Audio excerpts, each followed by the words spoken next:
परम प्रेममय श्री ठाकुर अनुकूल चंद्र श्रीमुख निःसृत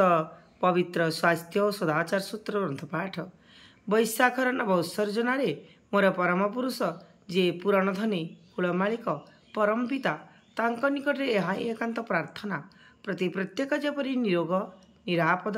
धीमान श्रीमान कुशल कौशली पराक्रमी क्रियमाण सुस्थ सबल चिरायु होई बंची रहती आउ मोर एकातर प्रार्थना जेपरी से मंजूर करती। जीवनर स्वतः उत्सारणी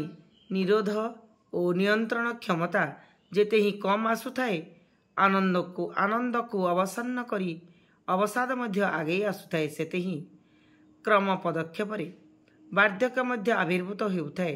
जीवन दीप मध्य लिभि लिभि चले जेपरी करी विपार